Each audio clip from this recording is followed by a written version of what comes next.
ডলারের সংকট কাটছে না, রিজার্ভের পতনও ঠেকানো যাচ্ছে না। অর্থনীতিবিদেরা বলছেন অর্থনীতির অবস্থা দিন দিন আশঙ্কাজনক হয়ে পড়েছে।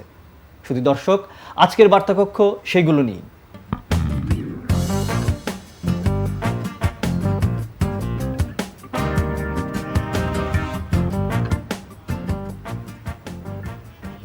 প্রথম আলোর বার্তাকক্ষে আপনাদের আমন্ত্রণ জানাই, আমি পার্থ শঙ্কর সাহা। আপনারা যেমনটা শুনলেন, অর্থনীতির বর্তমান অবস্থা, ডলার সংকট, পুঁজিবাজার ইত্যাদি নানা বিষয় নিয়ে আজকে আমরা কথা বলবো।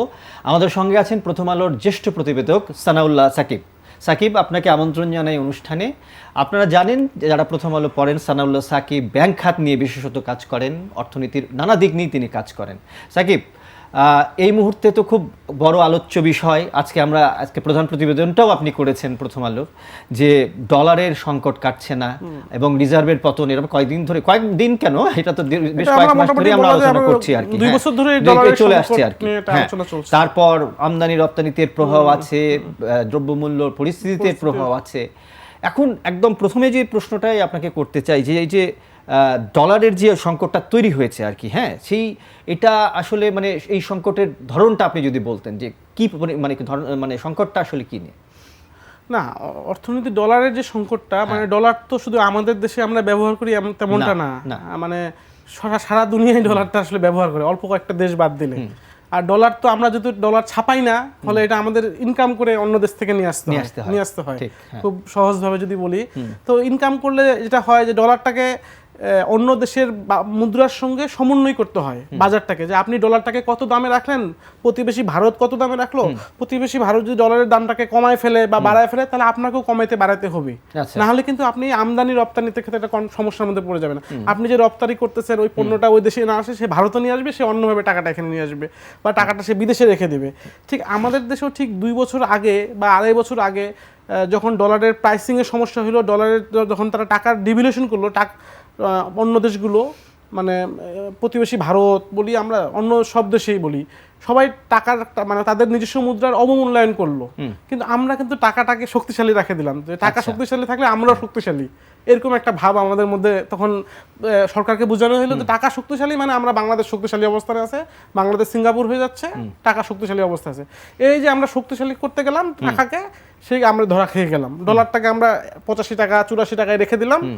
সেই ডলার এখন আমরা কিন্তু আজকে 117 টাকা বলছি অফিসিয়ালি, এটা আসলে 22 টাকা 23 টাকা বা 24 টাকা। আসলে মানে সময়ের কাজ সময়ে না করলে যা হয়, অর্থনীতিতে যেই ধরনের সংকট হয়, ঠিক সেই সংকটের মধ্যে আমরা পড়ে গেছি। তার মানে সংকটটা কিন্তু আমাদের এতটুকু মেটেনি, সংকটটা এখনো চলছে, সংকটটা চলতেছে। সংকটটা আমরা ডলারের সংকটটা কিছুটা কিন্তু কমে আসছে, আমরা এটা বলতে পারি, কারণ অনেক দিন ধরে যেহেতু চলতেছে, আমাদের অনেক ধরনের মানে বিদেশি বিল পরিশোধ বকেয়া ছিল, সেই বিলগুলো আমরা অনেকটা পরিশোধ করে ফেলতে পারছি, বাট এখনো বড় অঙ্কের পেমেন্ট বাকি আছে। যেমন গতকালকে আমেরিকান ডোনাল্ড লু আসছে, ওনার উদ্বেগের জায়গা যে আমেরিকান কোম্পানিগুলো এখানে যে ইনভেস্ট করেছে, যে মুনাফাটা তারা করছে, তারা এটা তাদের দেশে নিয়ে যেতে পারছে না, বিকজ এখানে ডলার নাই। তারা তো টাকা ওই দেশে নিয়ে যাবে না, টাকা নিয়ে যেতে তাদের কোনো কাজে আসবে না। ফলে বিদেশি কোম্পানিগুলোর একটা বড় উদ্বেগের জায়গা, তারা মুনাফা নিতে পারতেছে না। আমাদের যারা লোকাল আমদানি করক, তাদের উদ্বেগ যে তারা চাহিদা মতো ঋণপত্র খুলতে পারতেছে না। তারা যে পণ্য নিয়ে আসে বিক্রি করবে এখানে, তারা একটা পণ্য উৎপাদন করতে হলে কাঁচামালটা বিদেশ থেকে নিয়ে আসতে হবে, কাঁচামাল তো আমি প্রডিউস করি না এখানে।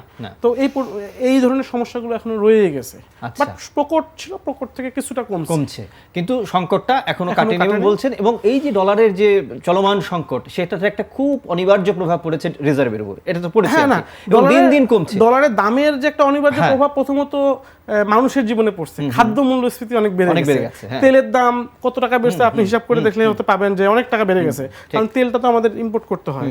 ঠিক সব ধরনের খাদ্য পণ্যের দাম অনেক, হ্যাঁ, কারণ 85 টাকার ডলার এখন 117 টাকা বা 20 টাকা দিয়ে আমাকে আমদানি করতে হচ্ছে, অর্থাৎ 30 টাকার মতো বেড়ে গেছে $1। সেক্ষেত্রে দামের খাবারের দামে একটা পড়ে। আর ডলারটা যদি আমাদের আমরা যে ডলার ইনকাম করি, আয় করি, এটা তো আমাদের রিজার্ভে মজুদ হয়। এই রিজার্ভটা এর মধ্যে মজুদের কথাটা যখন বললেন তুমি, এই জায়গাটায় আমি একটু আসি। সেটা হচ্ছে যে মজুদ নিয়ে তো আমাদের মানে দিনকে দিন এটা কমে যাচ্ছে। মজুদ নিয়ে আমরা প্রতিদিন খবর করছি যে আসলে মজুদটা আসলে কি অবস্থায় আছে, কতটুকু থাকা উচিত, এই বিষয়টা একটু বলেন আপনি। আমাদের যে রিজার্ভ একটা সময় 21 সালের মাঝামাঝিতে এটা $48 বিলিয়ন উঠেছিল। আচ্ছা, মানে আমাদের সর্বোচ্চ ওই সময়টা ছিল, যেটা এখন কমতে কমতে মোট রিজার্ভ যদি আমরা হিসাব করি, মোট রিজার্ভটা আমাদের এখন 23 বিলিয়ন বা কিছুটা বেশিতে আছে। কিন্তু আমরা যদি নিট হিসাবটা করি, মানে প্রকৃত হিসাব, যে রিজার্ভের বিপরীতে কোনো দায় নেই, না, দায় নেই, দায়হীন ঠিক, রিজার্ভ বা যেটা আমরা ব্যবহার করতে পারবো, যে কোনো সময়। সেটা আমাদের 13 বিলিয়ন ডলারের কম আছে আচ্ছা, এখন।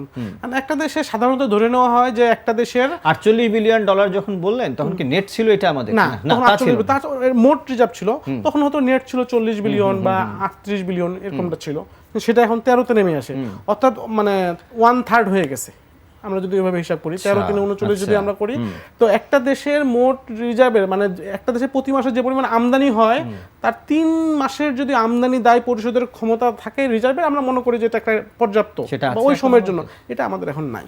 মানে আমাদের এখন প্রতি মাসে আমদানিতে খরচ হচ্ছে 5 বিলিয়নের কিছুটা বেশি, যেটা আমরা যদি হিসাব করি 5 3 15 বা 16 বিলিয়ন প্রয়োজন হয়, সেটা আমাদের আছে 13 বিলিয়ন। সেটা আমাদের 18 বিলিয়ন অন্তত থাকা উচিত। হ্যাঁ, এটা যে আবার কোথাও যে এটা লেখা আছে এমনটা না, এটা একটা স্ট্যান্ডার্ড ধরা হয়ে থাকে। আমরা তো আসলে প্রতি মাসে আয় করব, প্রবাসী আয় আসবে, রপ্তানি আয় আসবে, আমদানি বিল শোধ হবে, এটা তো আমাদের প্রবাসী আয় আসা তো বন্ধ হয়ে যাবে না বা রপ্তানি আয় আসা বন্ধ হবে না। তো এটা একটা স্ট্যান্ডার্ড ধরা হয় যে 3 মাসের আমদানি দায়দের শোধ করার ক্ষমতা থাকলে সেটা একটা পর্যাপ্ত, কিন্তু আমাদের এটা নাই। আচ্ছা দেখেন, এই যে ধরেন ডলারের সংকট, তারপরে হচ্ছে রিজার্ভের মানে দিনকে দিন কমে যাওয়া, এইসব নিয়ে বাংলাদেশ ব্যাংক বেশ কিছু পদক্ষেপ নিয়েছিল বা নিয়েছে সম্প্রতি আর কি, এখনো নিচ্ছে। তো সেগুলো আসলে কতটুকু কাজে লাগছে? না, দুঃখজনক হলো সত্য যে বাংলাদেশ ব্যাংক এই বৈদেশিক মুদ্রার ব্যবস্থাপনাটা নিয়ে নানা রকম পরীক্ষা নিরীক্ষা করছে, এক্সামিনেশন করতে গেছে, যে এটা করে দেখি টোকা দিয়ে এটা কাজ করলে এটা করবে, এক্সপেরিমেন্ট বলা যায়, এক্সপেরিমেন্ট বেসিসে কাজ করতেছে। আসলে এক্সপেরিমেন্টে তো মানুষ পিষ্ট হয়ে গেছে, মানুষের কিন্তু অবস্থা খারাপ হয়ে গেছে। এটা কিন্তু ওনারা ফিল করতেছে না, কারণ ওনারা তো মানে ভালো বেতন পান, ভালো মাইনে পান, বাড়তি পয়সাও পান কেউ কেউ হয়তো বা, তো আসলে ওনাদের গায়ে তো এগুলো লাগে না আসলে। এই জন্য ওনারা বিভিন্ন পরীক্ষা নিরীক্ষা করতে গেছে। একসময় ডলারের দাম ধরে রাখছে, পরে আবার কিছুটা ছাড়ে দিছে, একটা সময় কেউ দাম বেশি নেওয়ার কারণে জরিমানা করছে কিছু ব্যাংকে, একটা সময় আবার বললো যে না তোমরা দাম নির্ধারণ করো, এখন আবার শেষমেশ আসে বলছে না আমরাই নির্ধারণ করে দিলাম 117 টাকা একটা ইন্টারমিডিয়েট রেট, এখন বলছে 117 টাকা তোমার ডলারের দাম। মানে এই যে নানাবিধ পরীক্ষা নিরীক্ষা, এই সারা দুনিয়াতে এইভাবে আসলে ডলার চলে না। ডলারটাকে আসলে মানে এক ধরনের বাজারের উপর ছাড়তে হয়, এক ধরনের মেকানিজম থাকবে, এটা মোরাল সুয়েশনের মাধ্যমে এটাকে মানে ঠিক করতে হবে, কিন্তু এইভাবে রেট ধরে দিয়ে ডলার থাকবে না। যখন বাংলাদেশ ব্যাংক ডলার বলে যে 117 টাকা মিড রেট, আবার সামনে ছেড়ে দেওয়া হবে, তখন কিন্তু মানুষ আবার আশঙ্কা করে যে রেমিটেন্স পাঠাবে, ও বলছে কালকে যদি আমি 25 টাকা পাই, কেন আমি এখন 117 টাকায় পাঠাবো, আমি ছাড়বো কেন? ও তো $100 পাঠালে ওর 8,000 টাকা ওর বাবা মা বেশি পায় এখানে, উনি তো নিশ্চয়ই 8,000 টাকা লস করবে না। এই যে একটা এক ধরনের মানে আশঙ্কা যে বাংলাদেশ ব্যাংক ডলার দামটা ছেড়ে দিলে 120 টাকা 25 টাকা চলে যাবে, এর ফলে তো অনেকে এখন হাত গুটিয়ে বসে আছে। অনিশ্চিত একটা অবস্থা তৈরি করা হচ্ছে, এখন অনিশ্চিত অবস্থা তৈরি করে, এখনো প্রপার গাইডলাইনের মধ্যে আসেনি। আচ্ছা, এইটা যখন বললেন, ধরেন এই যে দুটো ব্যাপার, যে ডলারের সংকট, তারপরে রিজার্ভের যে তলানিতে গিয়ে ঠাকা, এটার একটা মানে নিশ্চিতভাবেই প্রভাব পড়ে আমদানি রপ্তানির উপর, সেটা আসলে কেমন করে? না, আমদানি রপ্তানিতে বলতে আমদানি আমাদের তো কমে গেছে, হ্যাঁ, আমদানি করে এখন কিন্তু নতুন করে কোনো আসলে বিনিয়োগ হচ্ছে না। মানে একটা শিল্প কারখানা তো কিন্তু নতুন নতুন ইনভেস্টমেন্ট প্রয়োজন হয়, ও নতুন মেশিন নিয়ে আসবে, একটা ইনভেস্টমেন্ট করবে, নতুন একটা কারখানার প্রজেক্ট বাড়াবে, লাইন বাড়াবে, উৎপাদন ক্যাপাসিটি বাড়বে, তাহলে কর্মসংস্থান হবে। এই যে এগুলো কিন্তু বন্ধ হয়ে গেছে। আমাদের বেসরকারি খাতে যে ধরনের জনবল যেভাবে শুরু হয়েছিল, ওইটা কিন্তু একটা বিশাল ধাক্কা খেয়েছে। মানে একটা বলা যায় 2 বছরের হয়নি এবং অনেক কারখানা বন্ধ হয়ে গেছে। কারখানা হয়তো নতুন মেশিন আনার প্রয়োজন হচ্ছে, ও মেশিন আনতে পারতেছে না, কারণ ওর ডলার ব্যাংক ঋণপত্র খুলতেছে না। আর বাংলাদেশ ব্যাংক দাদা আপনার ওভারঅল যে ম্যানেজমেন্টটা যেটা করতে গিয়ে সমস্যায় পড়তেছে, বিভিন্ন পলিসিগুলো নিচ্ছে, পলিসিগুলো কাজ করতেছে না। কারণ হলো যে কিছু ব্যাংক বাংলাদেশ ব্যাংকের কন্ট্রোলের মধ্যে নাই। যেই ব্যাংকগুলো প্রভাবশালী মালিকানায় আছে, ওই ব্যাংকগুলো এই নিয়ম কানুনগুলো মানতেছে না বা তাদেরকে না মানার সুযোগ করে দেওয়া হয়েছে কোনো একভাবে। ফলে যখন আপনি একটা সিদ্ধান্ত নেবেন, তখন এটা সবার জন্য আসলে ইমপ্লিমেন্ট করতে হয়। যখন 30% ব্যাংক সেটা না মানছে না, তখন আসলে ইন্ডাস্ট্রিতে অন্য ব্যাংকগুলো বলছে তারা মানছে না, আমি কেন মানবো? মানে এক ধরনের নিয়ম না মানার একটা প্রতিযোগিতা শুরু হয়ে গেছে।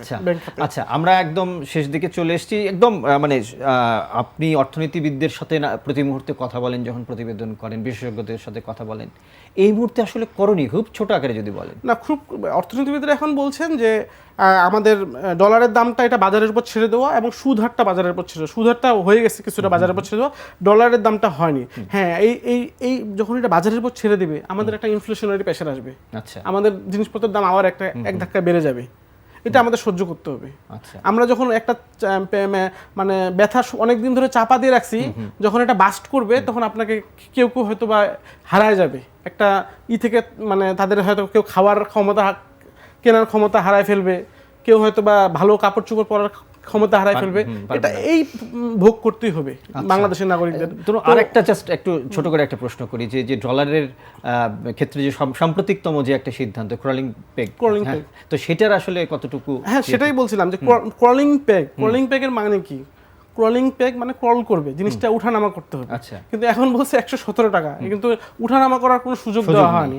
কারণ আপনি একজন মানুষকে দৌড় প্রতিযোগিতা নামালেন, কিন্তু দৌড় প্রতিযোগিতাটা আর হলো না। আচ্ছা, কিন্তু ওকে বললেন যে তুমি লাইনে দাঁড়াও, এটাই তোমার প্রতিযোগিতা হয়ে গেল, তুমি ফার্স্ট হইলা বা সেকেন্ড হইলা।